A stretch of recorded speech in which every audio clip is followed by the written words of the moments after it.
Hey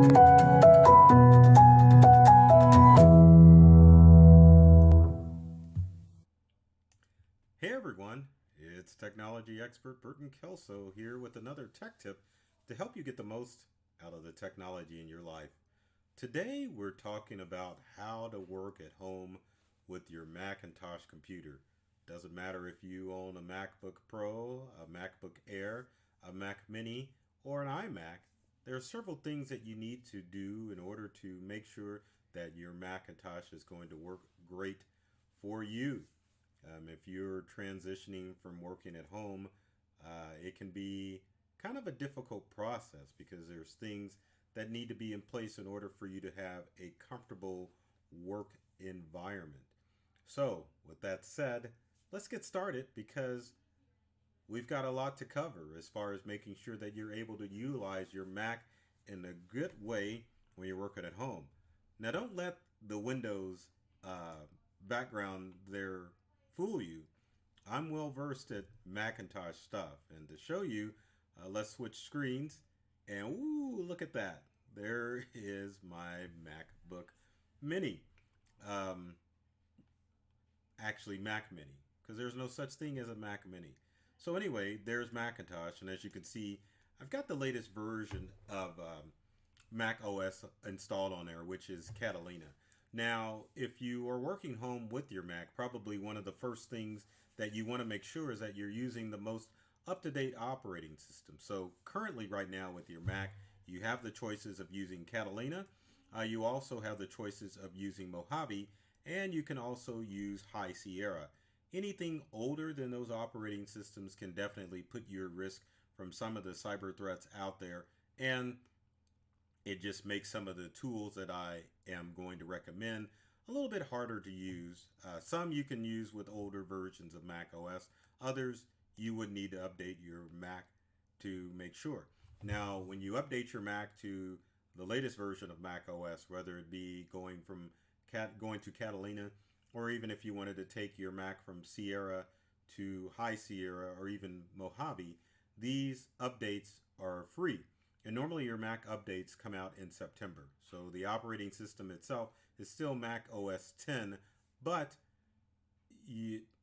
Macs will change little features and background details that make the operating system stand out a little bit more. So Catalina came out last September. This September, I'm not sure what the current operating system is, but when it comes out and if your Mac can handle it, definitely download it and make sure it works. Another thing to keep in mind too, if you're working at home with your Mac and you want to utilize the latest operating system, make sure that you have a MacBook or Mac product that is 2013 or newer in order to take advantage of the newer Mac operating systems. Now, with that being said and that out of the way, let's go on to our official list of things that you need to make sure you work properly at home with your Mac. Now, one of the first things that you want to do if you're working at home with your Mac is to make sure that you have your Mac backed up. Now, the quickest and easiest way for most Macintosh users to back up their information is to utilize Time Machine.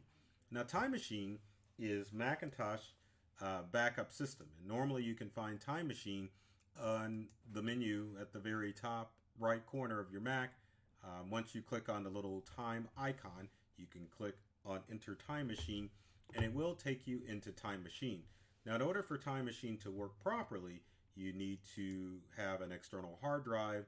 The brand doesn't matter, but you hook it up to your Mac and it will automatically enable it to work with Time Machine. If you go into Time Machine settings and go to preferences, the preferences will allow you to back up automatically. Once you tell Time Machine to back up automatically, then it normally backs up hourly over a 24-hour period. The other thing that happens with your Mac as far as using Time Machine is that it will utilize your backups external device to remove older backups. So it creates incremental backups, but it'll just constantly run and it'll make sure that your older backups are deleted.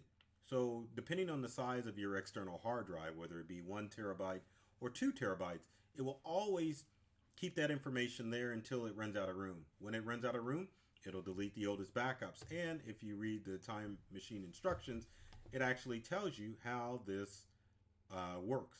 So it's a pretty simple process. You plug an external hard drive in. Doesn't matter the brand of the drive, but you can definitely utilize Time Machine to make sure that you have backups. Another feature that you can use in Mac is to enable iCloud to do backups for you. So if you have a paid iCloud account, you can definitely go into your account and make sure that your backups are being saved to iCloud.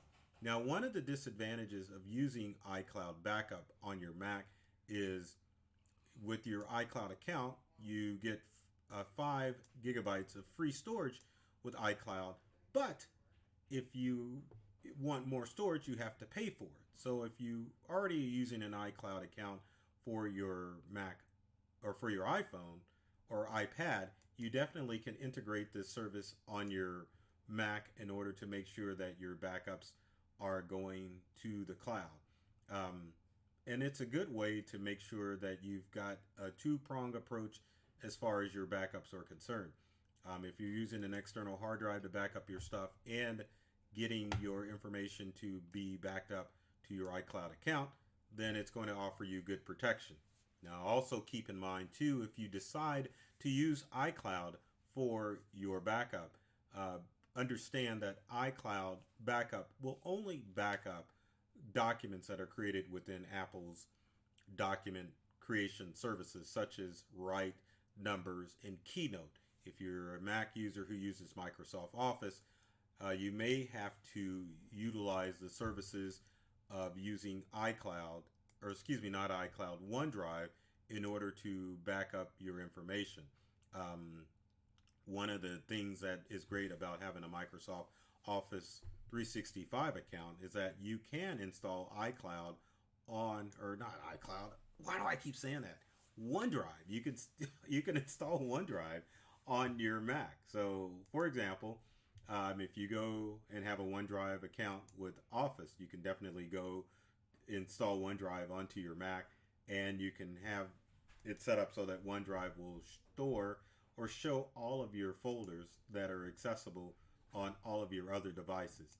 You can also go into preferences and just make sure that you can enable the OneDrive icon to be stored at the very top of your Mac window. So that way it's easy for you to access those files on your OneDrive account. Now, the other thing that you need to understand with having your OneDrive account, if you do have Office 365, you get 1 gigabyte worth of storage with your OneDrive account. So it may be a good reason why you should utilize OneDrive. You can, if you're using iCloud services and OneDrive, you're paying for 2 services for storage. But if you do have an Office 360 account, then you can access those folders that you store your stuff in OneDrive on your Mac, and it's universal, meaning that with your OneDrive account, you can back up anything. So it's just not your documents that you do in Pages and Numbers and Keynote. It's any document, photos, videos, you name it. You've got access to that storage. So always make sure that your information is backed up, whether it be with your external hard drive, with Time Machine, or with a cloud-based service such as iCloud or OneDrive. My second tip, and I really can't visualize this tip, but I can tell you that it's a good idea. It's a good idea for you to get dual monitors for your MacBook or your Mac, or your iMac, or even your Mac Mini. Dual monitors are an easy way to stay nice and productive when you're working at home. A lot of people will say that having dual monitors when working at home is a game changer, and it doesn't matter what type of Mac device you have, you can set up dual monitors. Now with a MacBook, it's pretty simple because most MacBooks come with what's called an HDMI connection. Now HDMI is the interface that allows you to quickly connect an HDMI monitor to your MacBook or your iMac or even your Mac Mini. Once you plug in your monitor into your Mac, you can definitely go to display settings under the Apple menu and then under system preferences. Once you're there, you can go to displays and your second display should show up on your Mac. Another thing that you can do as far as dual displays on your Mac that makes life a lot easier is you can use what's called AirPlay. Now, to give you an example of that, and you can do this as a combination of my third step as far as doing dual monitors, is you can use a monitor that has AirPlay capability. So more monitors and TV displays are coming out with AirPlay. So once you have the TV on, you can go to AirPlay display, click on your device, and as you can see, there's an AirPlay TV. Once I click on it, then the AirPlay display will show the second monitor. That way I can utilize information on both monitors and actually have more of a desktop space to do work on. So consider getting dual monitors. And the brand doesn't matter as far as your monitor is concerned. The main thing that you have to worry about when you're getting an external or second monitor is if it's got an HDMI connection, which most monitors do. And obviously you need an HDMI cable as well. So make sure that you get a monitor that's got an HDMI display and connect it. Now, one of the challenges that you might have on your Mac is you only have one HDMI connector. Now, on some Windows computers, you have the ability to use a VGA connection and an HDMI connection and get your dual displays. Now, with a Mac Mini or with some MacBooks, you may not have the ability to have dual displays. So what you would have to get, and I actually have one handy here, is a J5 connector. And as you can see, let me switch back to my monitor because I had to disable it. So let's go back. There's a blank monitor, but this is what's called a J5 connector. So a J5 connector plugs into the USB port of your computer. And as you can see, they make J5 connectors that work with VGA, but they also make them that work with HDMI. So what you would do on an iMac or a Mac Mini would be to plug in this J5 connector into the USB slot of your computer and then plug your HDMI, which is normally on the front. This is VGA, remember, but you would plug your HDMI connector in. It would automatically download the driver software, and it will allow you to have dual displays on your Mac Mini or your iMac in order for you to extend stuff onto a secondary monitor. As you can see, I'm back. Now I'm not back. My monitor is configuring itself to go back again. So with that said, another thing that you can use as far as using dual monitors is to utilize your iPad. So if you've got a newer iPad, believe it or not, you can actually connect it in to your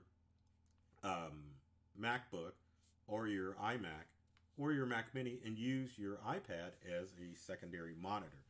It's a quick and easy way if you already have an iPad that you are not using or that you use sparingly, that you can connect in and use it as a second monitor to work back and forth. Now, granted that your iPad is not going to give you a larger screen like a regular monitor, but at least it gives you the capability to offload some of that stuff on your main monitor onto your iPad so that you can get more work done. Another trick that you want to do when working on your Mac, and as you saw during this video, those pesky notifications can pop up and keep you distracted. That was a text message that was coming through. So one of the things that you don't want to have on is notifications. So if you go to the Apple menu and then go to System Preferences, you can go into Notifications, and you want to make sure that you turn off some of the notifications that pop on. You can tell your Mac Mini to, or your Mac, I keep saying Mac Mini because I'm working on one, but you want to go in and turn off notifications for each device. So if you click on, say, books, you can allow notifications from books. You don't want that, you want to turn that off. But you can scroll through on anything on your Mac, like for messages. If you've got your Apple account synchronized with your iPhone, then whatever notifications come up on your iPhone are going to come up on your Mac as well, which can be a distraction. So to turn those off, just click on turn off notifications. Same thing with email. Make sure that you either turn on or turn off notifications to make sure that you stay a little bit more productive when it comes to utilizing your Mac product. Because they can be a distraction, as I got distracted in this video a few seconds ago. Next tip is you want to focus on ergonomics. Make sure that you're ergonomically set up correctly so that you're not ruining your back and your hands because you've got improper posture when it comes to your utilizing your Mac. I always recommend, if you're going to work from home, utilize a full screen iMac or get a Mac Mini so that you can set up a larger keyboard and a larger monitor so that you can work without being cramped. Sometimes using a laptop or a MacBook can be cumbersome because the keyboard isn't as big, especially if you use a smaller MacBook like a 13-inch, but it can cause health problems later on down the road. So one of the things that you probably want to do as far as ergonomics are concerned is, if you're using a MacBook, get a USB or a Bluetooth keyboard and mouse in order to free up your self, and make sure that you're using a proper chair and desk so that you're not getting cramped up as far as you're utilizing your Mac. As far as your environment, as far as when it comes to ergonomics as well, this doesn't necessarily have to do with ergonomics, but music is key as far as making sure that you have a good operating environment on your Mac. And one of the sites, and I'm pulling it up right now, I should have had it ready to go, is a website on YouTube called the Grand Sound. Now, the Grand Sound offers viewers or listeners on YouTube, and for you working at home, as far as good background noise that you can use in order to stay focused on your work. So the Grand Sound, you can just find a Grand Sound on YouTube, and they've got either live streaming videos that you can watch to keep you focused on your workload at home in your home office. Also, they've got loaded videos and sound clips that will keep you focused on your workload when you're working in your home office. So those are just some of the things that you can do as far as working productively with your Macintosh products at home. One of the last things I will add, if you are using a MacBook, you might want to consider purchasing a docking station, because most MacBooks and MacBook Airs don't come with the amount of USB ports that you need to plug in other devices, such as external hard drives or other devices. So if you want to stay concentrated on just using one Mac and that be your portable MacBook, get a docking station for your Mac, so that way you can stay more productive, you can plug more peripherals in, and keep rocking. And most docking stations will allow you to work ergonomically sound when you're working on your MacBook. So if you have comments or questions, leave them in the comment section below. Would love to hear from you to find out what tech tips you would have me cover in future videos. And if you've got questions about working at home with your Mac, be sure to leave them in the comment section below. As far as other tech tips and tricks, be sure to either follow myself, Burton Kelso, the technology expert, or follow my company Integral. The logo's there in the corner, on YouTube and on all of the social media channels. There's tons of videos that are designed to help you get more from the technology you use at home and work. So with that said, I love technology.